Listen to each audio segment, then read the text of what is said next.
Монгол улсын аялал жуулчлалын салбар хөгжихийн хэрээр иргэдийн гадаад руу аялах урсгалч мөн нэмэгдэж байгаа. Ялангуяа монголчуудын аялах соёл өөрчлөгдөж, зөвхөн үзэж харах төдийд биш, харин тухайн аяллаас авах мэдрэмж болоод соёлын ялгаа, мөн соёлын солилцоо амьдралын хэв маягийг чухалчилдаг болсон.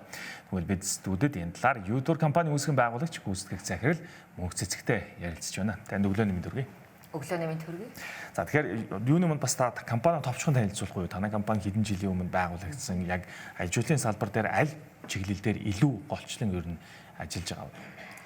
За манай компани ерөнхийдөө 2019 оноос үйл ажиллагаа эхэлж байгаа. За яг одоо бол outbound чиглэлээр Монголоос гадагш Монгол одоо аялагч нараа гадаадад аялуулах чиглэлээр за яг дэлхийн 5 улс руу бид нэр чиглэдэг. Улс болгондоо хот болгоно гэл ингээд нэг өөр ингэсэн чиглэл маршруттай. Тэрийг маш сайн судалсны үндсэн дээр маршрутаа тогтоодог. За хятад жишээ нь одоо ихэд маш олон хот үл ихэд бүгдийг хийхгүй байна шүү дээ.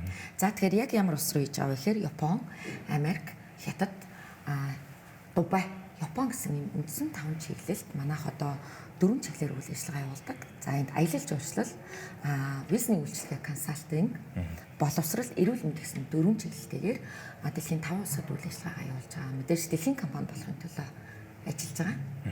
Тэгэхээр ер нь таны хувьд бас яг энэ салбар дээр ажиллаж байгаа хүний хувьд одоо 2019 оноос хойш өнөөдөр хүртэл бараг 6 жил гаруй хугацаанд ажиллах юм бол ер нь манай дотоодын аялал жуулчлалын өсөлт ер нь хэр байна гэж харагдаж байгаа. Нөгөөдгөр мэдээж бас түрүүн та хэлээ outbound чиглэлд бол гадагшаа чиглэж байгаа урсгал нь хэр их өсөлттэй ажилладаг гэж. За энэ ч одоо ковидоос хойштой асар хурдтай өсөж байгаа. Ер нь бол яг энэ зүйл биднэрт буцаагаад нэг эерэг маш одоо гайхалтай чиг хандлагыг өгсөн те юм чи нөгөө хоёр талтай байдаг шиг. За тэгэхээр за нэг жишээ дурдъя л да хэдүүлээ. За 100-ны цагт болонгууд одоо нөгөө нэг масс аялал эхэлдэг байхгүй юу. Тэгэнгүүт 7 хоногт одоо 90-ийн хилээр зөвхөн төмөр замаар зорчоод 90-ийн хилээр аялж байгаа зорчигчдын тоо 1500 өдөрт. За өвөл болонгууд одоо нөгөө халуун орны аялал руу монголчууд зордог те одоо сурагчтай хамгаалтаар гэр бүлээрээ хүүхдүүд аваад явдаг. За зөвхөн Вьетнамын жишээ авахад 7 хоногтой гэж бодоход 8 онгоц нисэж чинь ер нь өдөрт 1000 зуулчин. За зөвхөн хайнаа чиглэлдэхэд 5 онгоц нисэхэд 7 хоногт 800 зуулчин гэх юм уу. Энэ ерөөсөө хүмүүс одоо аяллаас авах боловсрал мэдрэмжинд бүр маш хурдтай өсөж байгааг харуулж байгаа энэ тоогроо. Тэгэхээр одоо бас Монголыг зорих аялал жуулчлалын урсгал нэдээдгүй сүүлийн жилүүдэд идэвхжиж байгаа. За ялангуяа 2025 он тухайлбал бас хамгийн өндөр өсөлттэй байгаа одоо 10 улсын нэгэнд ялангуяа 20 хүртэл хувь дээр бол өсөж гинэ гэсэн нэг ийм дүр зураг бас харагдаад байгаа шүү дээ.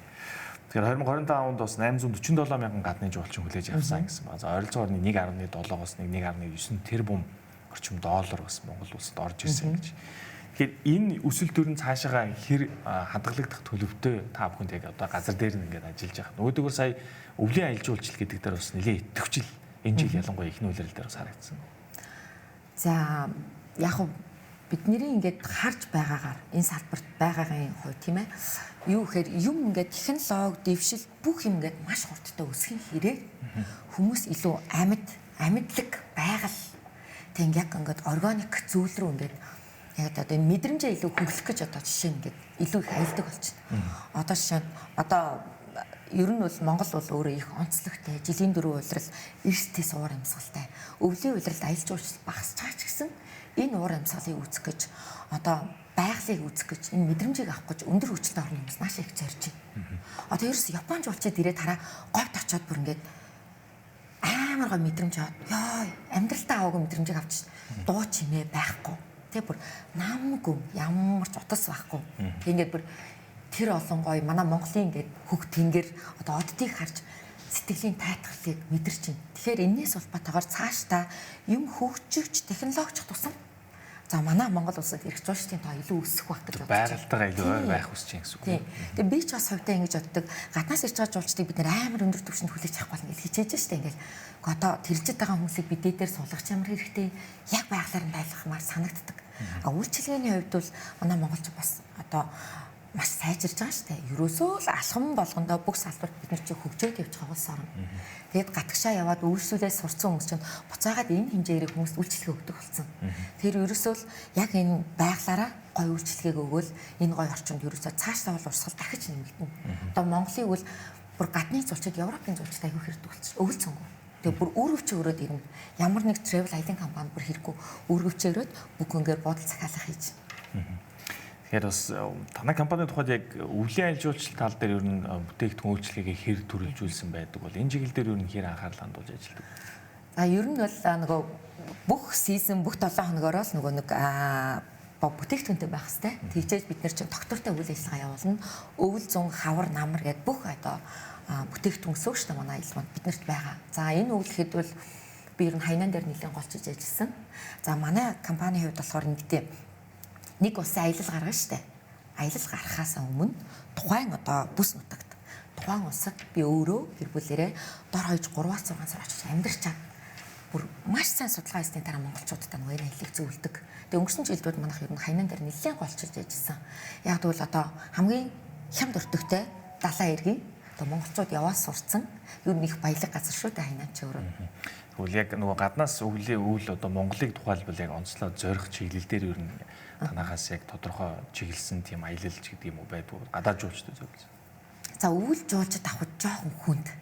За яг уу ойр орчмын одоо хятад дүүрэн монголчууд яг уу Европоос цөөхөн цоогоор ирдэг.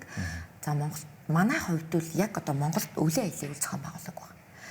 Маш их урт хугацааны судалгаа тэгээ өөрсдөө бүх юмыг хийж үзчихээж бүр ингээд одоо Монгол улсыг чинь алхам тутамд нь мэдрээд тэгээ хостой нэрээ хазгай гişиг бол хаашаа алах вэ гэдэг бүх юм үзчихээж жуулчдыг авчирдаг учраас бид нар зун дээр одоо инбаундн дээр төвлөрч ажиллаад ороод эхэлсэн байгаа.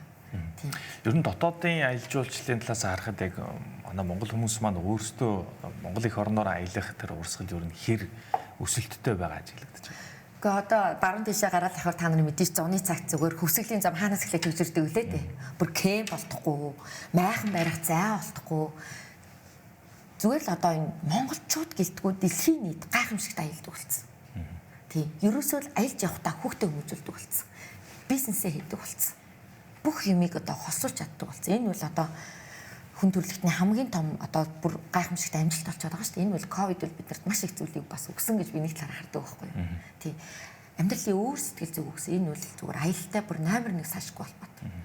За одоо энэ аялал зөвхөн гэр бүл гэхээс илүү одоо байгууллагууд, бизнесүүд ерөөсөө бүх юм дандаа аялалтай хослуулсан. Өнөөдөр нэг байгууллага шилдэг ажилтнаа гэхэд өнөөдөр одоо аялах эрхэм бичгээр шагнаж байна. За энэ бол 2025 оны одоо хамгийн сүүлийн үеийн бид нар дэлхийн судалгаануудыг харахад байгууллагт урт хугацаанд доктортой ажиллах тий бүр ингээд эерэг байх тэр бүлтэйгээ байгууллагатайгаа одоо хамтдаа байх эерэг байх урт хугацаанд байх одоо хуваар тоцмолын 81% өсөлттэй гэж дэлхийн нийтийн хүртэл судалгаа. Ер нь бол аялал бол амьдралын их үсэр болчиход байна шүү дээ одоо.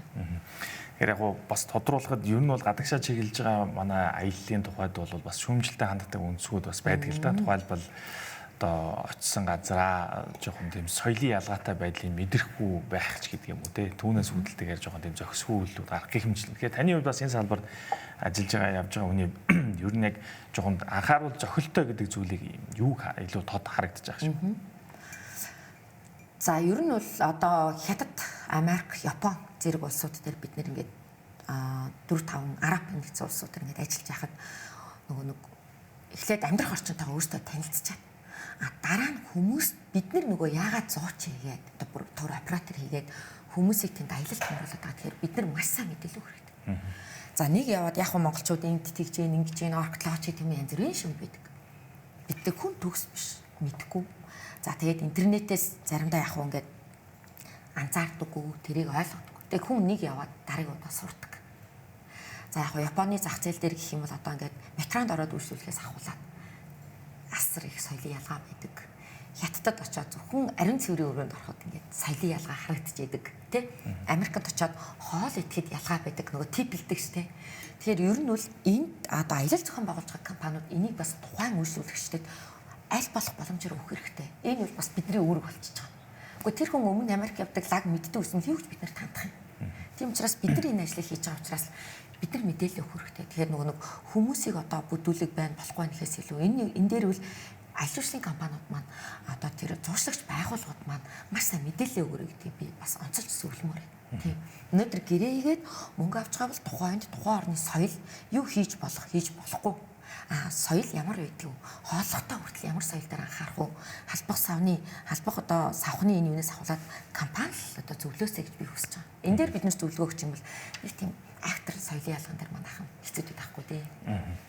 Тэгэхээр нөгөө санхүүгийн боловсрол гэдэг шиг бас аяллаа боловсрол тал дээр нь ер нь байгууллагууд маань өөрсдөө бас нэлээд анхаарал хандуулж ажиллах хэрэгтэй гэж харж байна. Бид чиг хандлагыг өгнө ерөөсөө ингэж. Ойрын 5 жилийн хугацааны ер нь танай компани яг гол зорилго чиглэл юун дээр чиглэж байгаа вэ? За маш гоё асуулт тийм. Энийг бодохоор ер нь тэгээ нойр хүрэхгүй шүү дээ бид чинь байгуулгаараа тийм.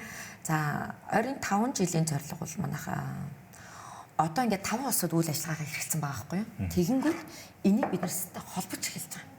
Зөвхөн одоо энэ Utur Universe компани Utur Universe нэрээр Монголд үйл ажиллагаа эрхэлж байгаа. Одоо жишээ нь Америк нэгдсэн улсын Виржиниад бид нэр Utur Global гэдэг компани үүсгэн байгуулсан. Аль биесний аялал хийгээд явж штэ тийм ээ. Аль биесний татвар төлдөг компани. За тэнгууд бид нэр Utur Global гэдэг вебсайтыг үүсгэж байгаа. За тэгэнгүүт зөвхөн Монгол руу аялал оруулах гаргах биш. За одоо олон улсын хэмжээнд Европт байгаа хүмүүсийг Японд хүлээж авъя. Яг нэг судалгаа хийсэн газараа Японд Токиод болж байна. Окинавад болж байна, Шанхайд болж байна, Хайнанд болж байна, Дубайд болж байна. Англиас, Францаас. За Япон хүмүүсийг Америкт хүлээж авч болж байна. Араб хүмүүсийг Хятадд авч болж байна. Ерөөсөө юм олон улсын глобал компани болоход вебсайт маань эхэлсэн. Бүх өрөлдүүд нь хийгдээд бүх аяллуудаа тавьсан. Тэгэд одоо яг л нэг олон улсын сайт төлбөрийн систем нь ямар гэдэг вэ? Тэгээ ерөөсөө яг монголчууд дэлхийд одоо дэлхийн аялал жуулчлалыг хийж болно гэдэг энэ юм дээр төвлөрсөн хүний нөөц, вебсайт. За ер нь бол гаднах улсуудын бүх судалгаанууд хийгдсэн. Сүүлийн баг 3 жил хийгдсэн. За яг ерөөсөө ингээл глобал гэдэг дэлхийн стандарт руу өөрөөр үндсэн дамсан хэмжээнд ер нь үйл ажиллагаа бизнесээ өргөжүүлэх гэж байна. Ерөөсөө тэр дамсан үйл ажиллагаа Монгол компани одоо хийх одоо бүх юмнууд нь тавьсан. Одоо ингээд эхлэлүүд нь хийгдээд явцаа одоо ерөөсөө л ингээл захиалгуудаа авах алхмууд руу одоо бид орсон гэж байна. Таны зөвхөн төгсгөлд нь асуухад яг энэ зорилго маань ойрын хугацаанд ер нь хэр хурдан биелэх боломжтой нөхцөл бүрдсэн гэж таарч байна. Ойрын доор хаяж 3 сарын дотор ихний захиалга бүх зүйлүүд бэлэн болцсон. Ерөөсөө одоо нэг гоё үнцгийн амьсгаа авах баг үлдчихэд байна да. За та бүхний том зорилгоос өндөр амжилтыг хүсье. За өнөөдрөөс хүрэлцэн ирж ярилцсан талархал илэрхийлье.